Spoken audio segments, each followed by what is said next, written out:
What's going on, winners? It's your boy Loso 2.0. And today I have a special guest. I have Kathy Graves Farley. She took a bankrupt business and transformed it into a multi-million dollar gym. She is the founder of an outdoor science school that trained and educates high school and college students on leadership. With a best-selling book, Young Adults Crushing It, and a passion for empowering young adults, she is truly a force to be reckoned with. Join us as we learn from her journey and discover the secrets to crushing it in the world of entrepreneurship. Welcome, Kathy Graves Farley. Thank you. Thank you so much, Carlos. This is amazing. So glad to be here.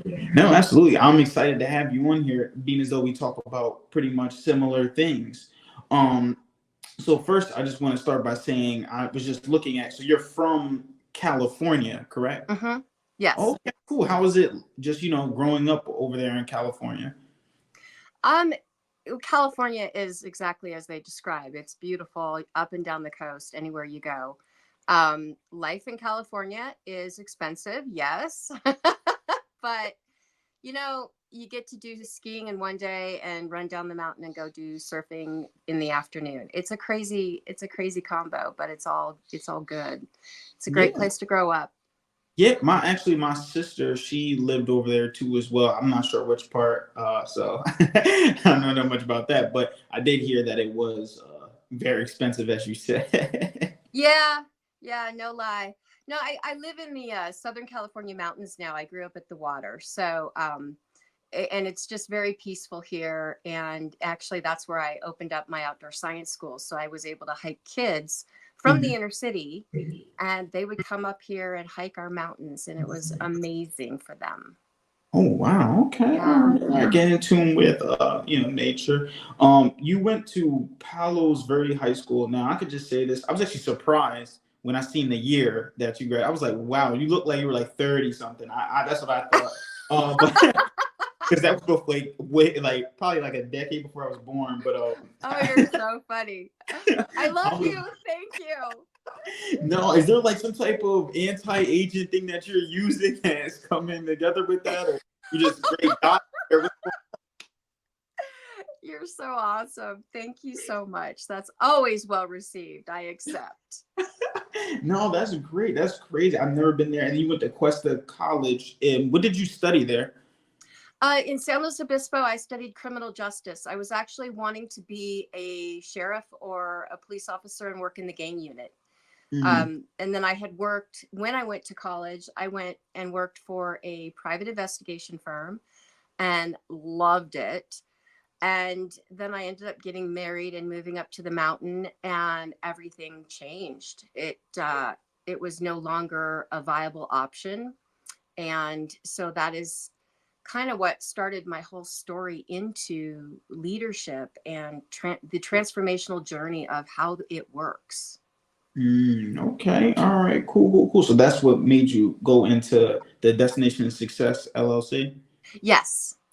So Okay. it began with I had become pregnant in my marriage, and then my husband had left, and I had the baby, and we were left with nothing. And we had moved to a smaller place to survive. And I got this job at a place called Arrowhead Ranch, which is an outdoor science school and a conference center.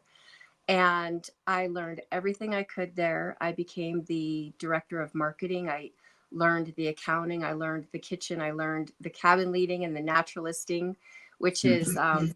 for your audience who don't know. Anyone ever been to an outdoor science school before? Have you ever gone to a camp before? I'm never ever in my life. So let me nutshell it for you. So the kids come up on a bus from the schools, and they spend a week. So it's a 5-day trip, 4 nights, and they're away from home. And the only people they know are their classmates and their teachers.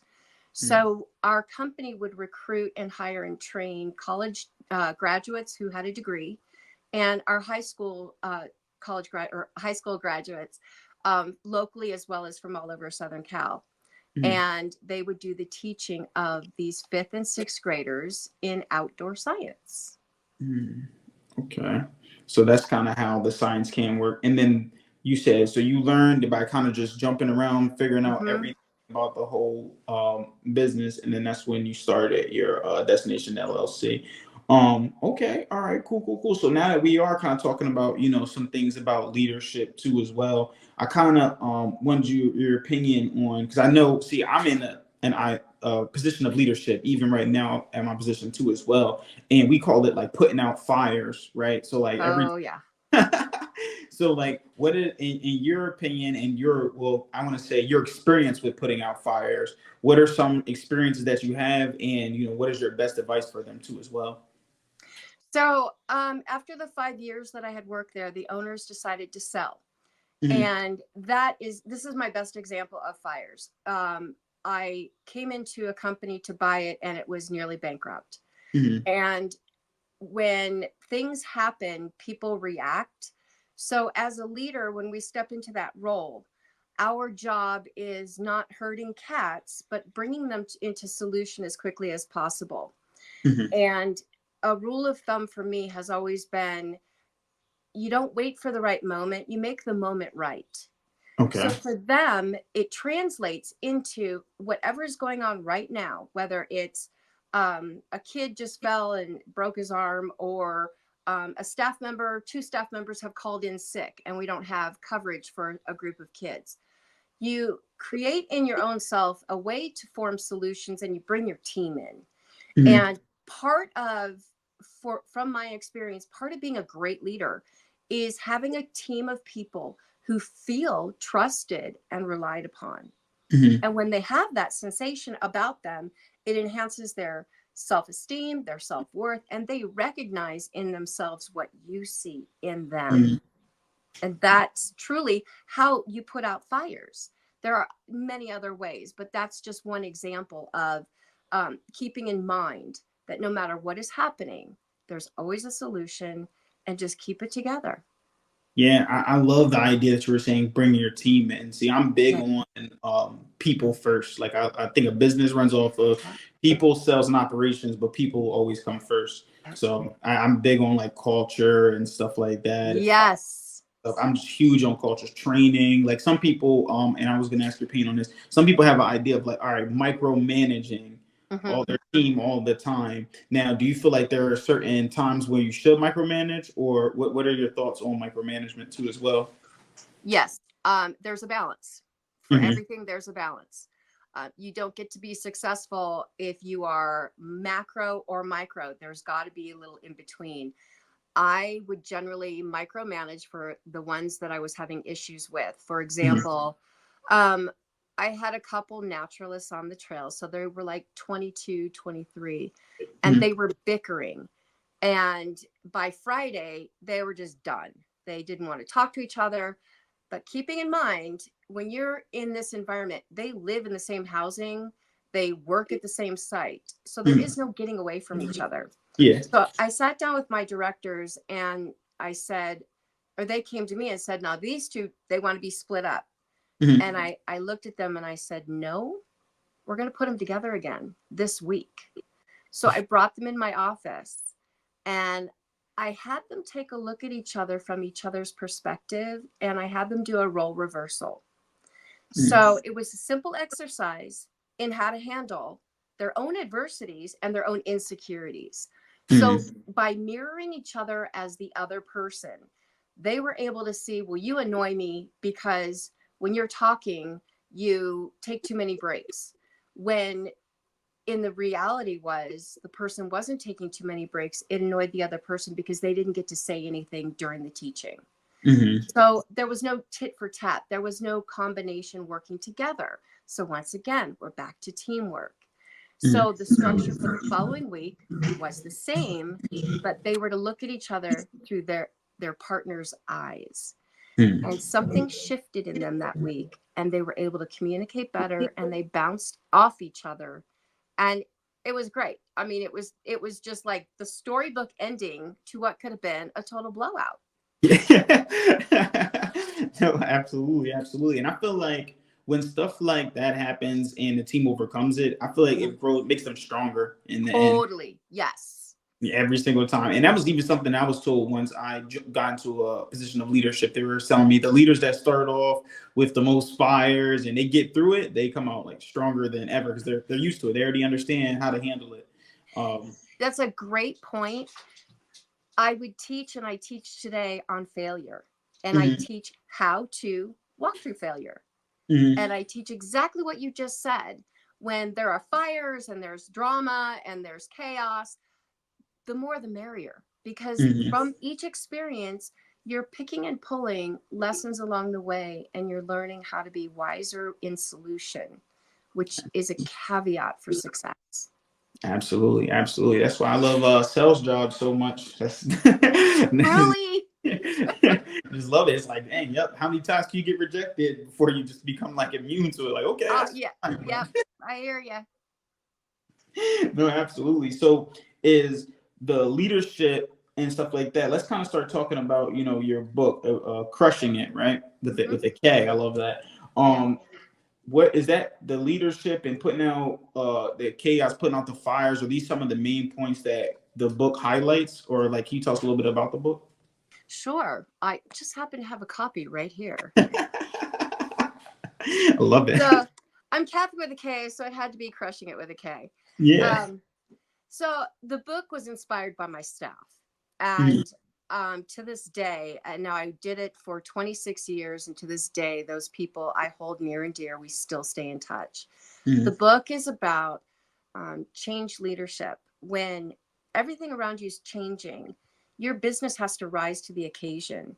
So we change our leadership styles and habits to accommodate what's happening around us. absolutely. The other elements are, well, resilience.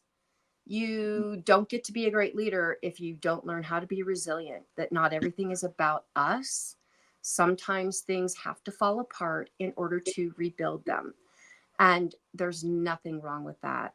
When my company hit the skids, it was, and I bought it, I didn't realize how bad off it was, but it was the best opening for a new business mindset. And that's Mhm, exactly what the book talks about. It talks about resilience, perseverance, um, how to keep a foothold. I mean, you're climbing that mountain, you're trying to get to a certain level, no matter what it is. And as long as you keep at it and you take those steps, you're going to succeed. I also talk about communication, which is a lost art in so many areas. mhm, um, it almost comes down to in the book where having that one-on-one communication with people, mhm, they feel seen, they feel heard. It's not a text and it's not an email. It mhm, is truly an energy exchange that allows people to come together. And then the other things like commitment. I mean, once you're in, you're in. If you say you're going to do something, be a person of your word with integrity and follow through. All mhm, these things together create the leader that you've never been before, and it gives you all the hacks and all the necessary tricks in order to get into the mindset of being able to be a leader, especially with peers, whether it's people that you know and love or it's a whole new group of people. It doesn't matter. When mhm, you've already got the mindset and you've got the clarity and the vision, you've got the basics in order to lead. mhm. Dang, that's powerful. It's powerful. It's simple, but it's not easy. That's what I love saying. That's exactly. And if you're not willing to do the work, it's not going to happen. And leadership, so many youth that I work with, Mhm, leadership is like the buzzword for money, success, fame, all these things. mhm, Nobody is looking at what the work is that is required to get there. mhm. If it's handed to you, you don't know how to appreciate it. If you work your Sure. tail off, then you're like, blood, sweat, and tears. I got here. Yeah, I can do this. Yeah, no, absolutely. It reminds me of have you ever heard of Tim Grover before? Read any of his Sure, books? sure, sure. Oh yeah, he was like, what success looks like to most people, and it was like happy, the car, the nice, Oh, yeah, also. yeah, He's yeah. like, to me, it's the sweat, it's the crying at night, is that's what success looks like to him. And Kobe Bryant's my favorite basketball player of all time. So I just because the mindset alone, so that's what made me think about it too as well.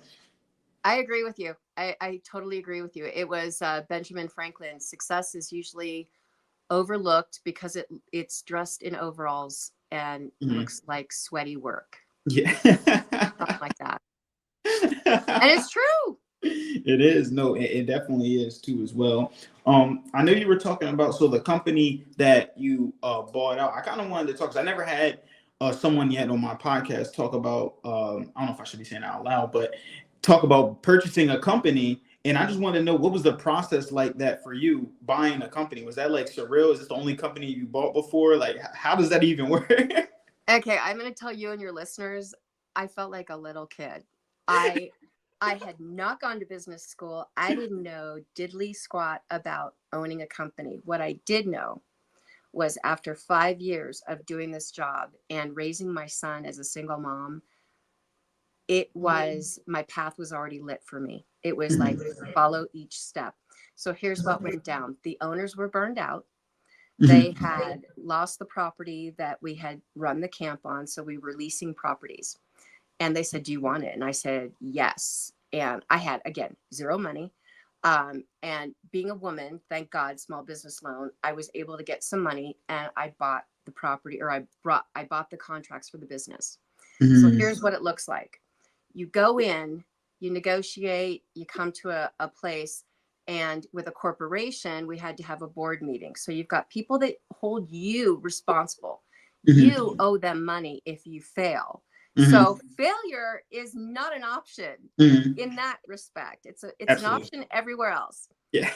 And so when we did the changeover and the owners moved on and now I was in charge, I revamped everything. When you buy a business, my best advice to somebody is just because it's for sale, it's a thing I say to my friends. Just because you're in love with them doesn't mean you have to marry them. Just because you think a business is amazing on paper doesn't mean you Mhm. have to buy it. Mhm. So my advantage that I didn't know I had was I had, like I said in the beginning, I had learned the kitchen, I had learned cabin leading, I'd learned all the techniques required to run that business. I Mhm. had started out in the office as the administrative assistant doing the money. So I was already skilled in areas. Walking in the door of a business and starting from the ground up, it is business 101. It is grueling, it is scary. And my recommendation is lean into it, know everything you can before you buy, Mhm. and know what your pitfalls are, know what your customer base is, know what they're looking for. All the things that we're taught now wasn't talked about then. Mhm. So, I mean, branding, all those things, those were non existent when I took over.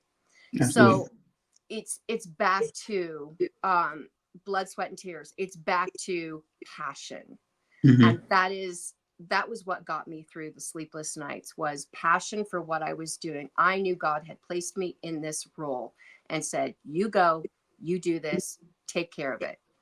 And one foot in front of the other, climbing that mountain. And I would stake a pole and a flag in it when I finally got to one level, and then I'd be like, "Okay, what's next?" And more fires and staff quitting, got to hire more, got to do all these things. But those got tos became get tos. Mhm. So, Gratitude. yes. And Mhm. there's something about when things are not going well, it's not about the things that aren't going well. It's about my attitude. Absolutely. How am I going to walk through this and get to the other side without falling on my knees wanting to quit? Mhm. And it's really my perception of the situation and being able to step outside myself and say, "Okay, how do we do this?" And Mhm. I would call for help, people who were entrepreneurs that I knew. When I hired my new staff, I brought them in as a team so that I learned how to no longer lone wolf, if Mhm. you've heard of that before. I thought it was all me. And thank God, the wake up came when I had people who said, "How can we help you?" And I thought, "Oh my God, you want to help me? This is great." Mhm. And they're like, "Yeah, that's what we're paid to do." And I'm like, "Oh, okay, let's go. So in the very beginning, it was very solitary, and there wasn't, there were other professionals that I could call on, but nobody else was going to do the work for me.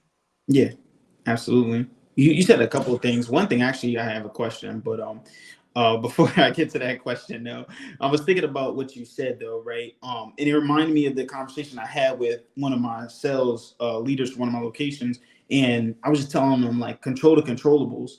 A lot of Yeah, times we try to focus on, oh my gosh, am I going to make the, the amount of gross profit this month? Am I going to hit my goals? Am I going to do that? And I was like, listen, you can't even control whether or not a customer comes in here and buys something. But what you can right. control is that you brought it up. You can control how you brought it up. You can't control whether or not they walk in the door, but maybe you can control how many times you flyer drop, how many times you hit up people on social media. So as long as you put in the effort as much as you possibly can, like truly honestly, as much as possible as you can, it always works out. That's why I told her just do that, and that's what's gonna stop me from getting that depression and thinking worried. Like I'm not worried about whether or not we hit the goal. I'm worried about how much am I training you, how much am I inspiring you. That's all I worry about, and it always works out. Isn't that a fact? Yes, and it always works out. It always worked out. Now, another question I was about to ask you too, as well, which made me think of when you were talking. So, like, even and this is more for me, audience. I'm sorry, but so like even when I started my winners win in my public speaking business last year, um I've had like a friend, even a couple of friends just come up like, okay, cool, like I want to help. But you ever get into the point where it's just like, yo, how can you actually help me? Like I don't even know how you can help me. You just saying you want to, but I don't know how can have you help me. What is your advice to like try to figure that out with your friends, of how they can help you, or should they already come with that answer? You know what I mean? My best advice is when I'm coaching, I want to know not, I don't want to know so much the situation. I want to Mm-hmm. know what their mindset is. For sure. I want to know what eyes they're looking at it from, Mm-hmm. because the change and the understanding comes from what are you seeing in yourself? What are you not seeing in yourself? Mm-hmm. Sometimes it's as simple as a reassuring that you are valued, you are worthy, and you're Mm-hmm. capable. For sure. And sometimes people don't even realize what the problem is, like you're describing. Mm-hmm. And they're like, yeah, but there's something wrong. Well, here's what's Mm-hmm. wrong. Your perception, your old behavior, old thought is holding you back from what's really in front of you. Mm-hmm. So, getting people to see from a different perspective and shift where they are, where they want to go, Mm-hmm.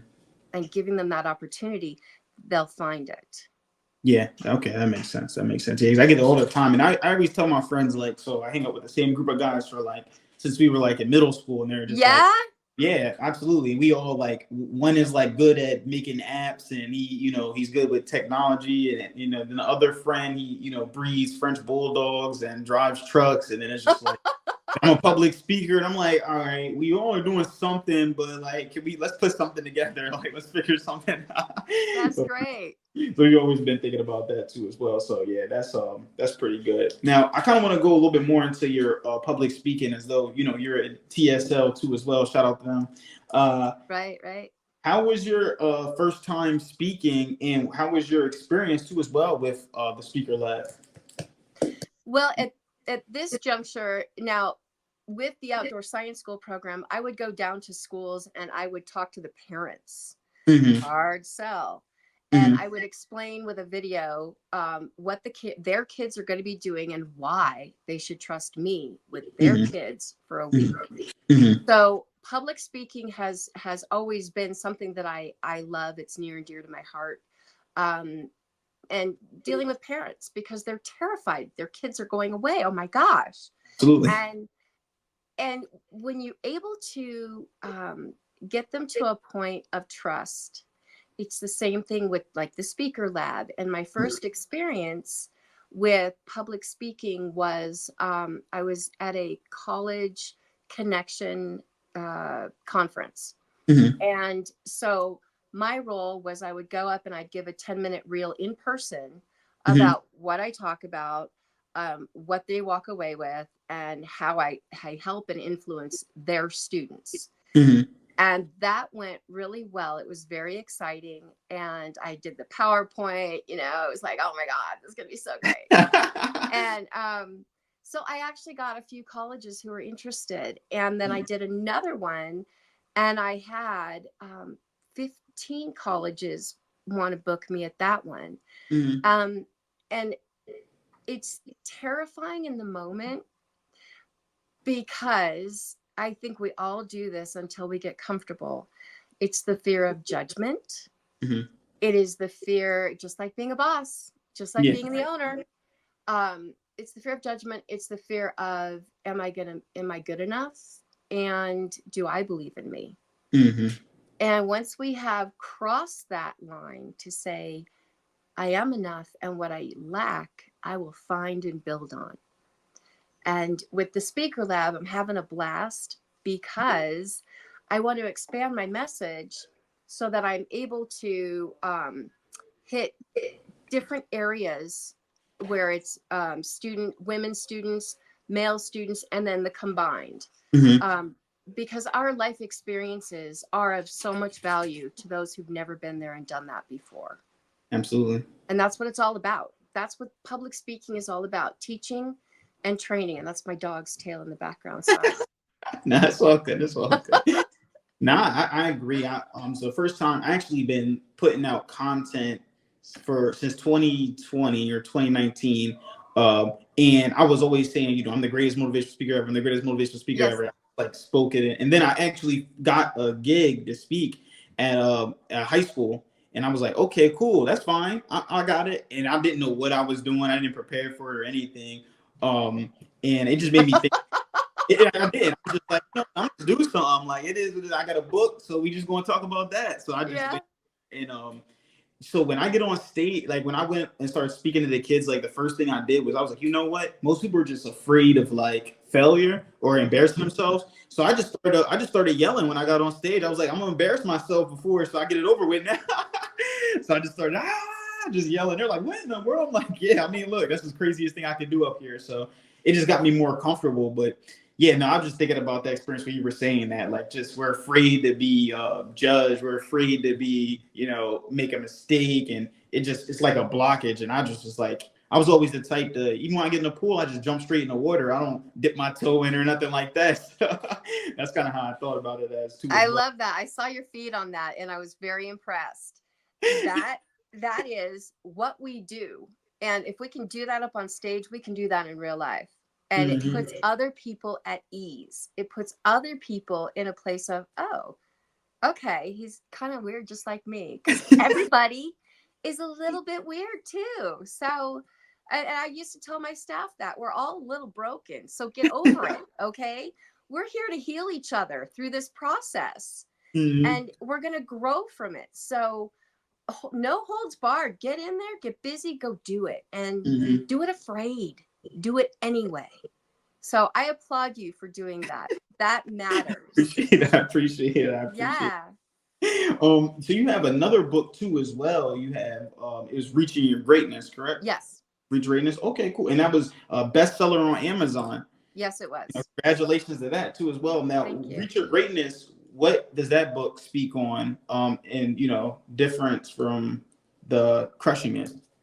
That is a collaboration. My coach was the best college speaker in the United States for 10, 12 years. Mm-hmm.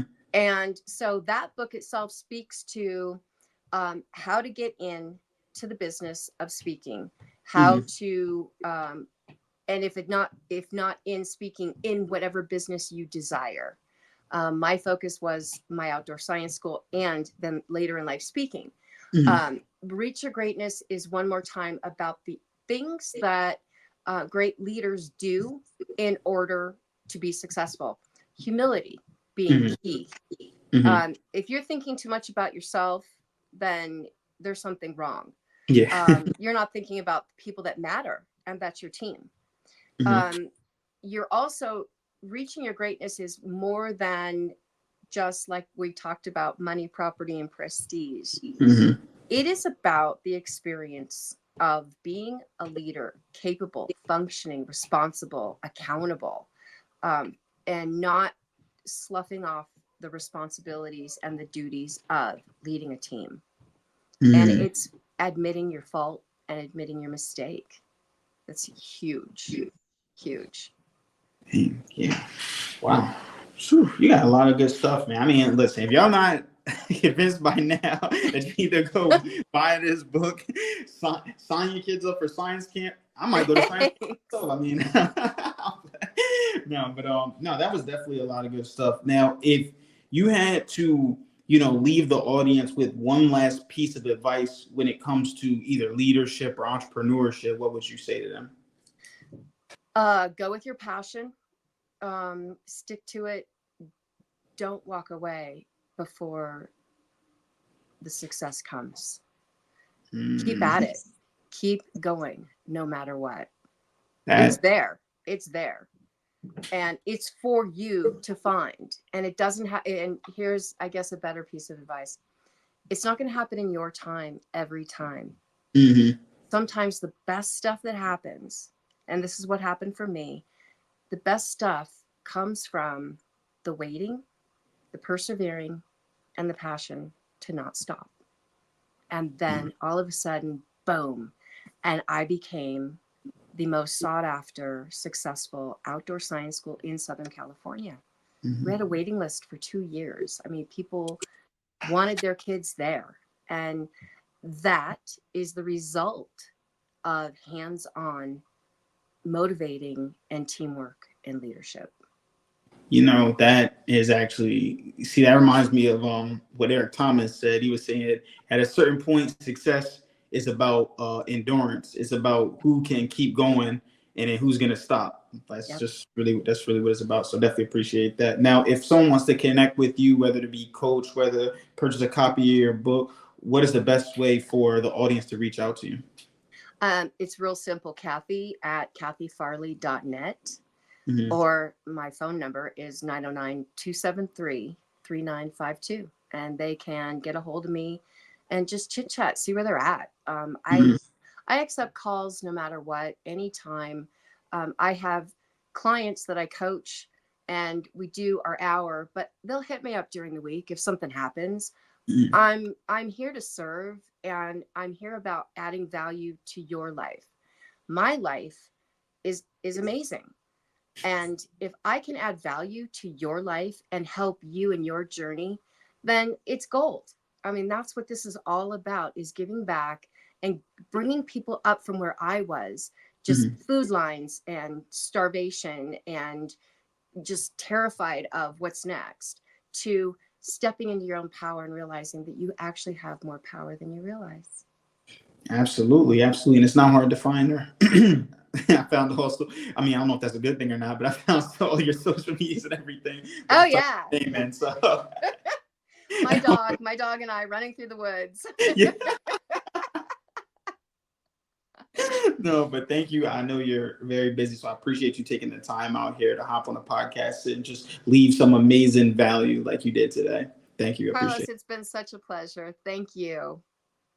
No, and as you guys know, that's really all I had today, man. I want you guys to keep killing the day. Winners win, losers lose, and you guys pray for success like this. I'll talk to you guys. See you.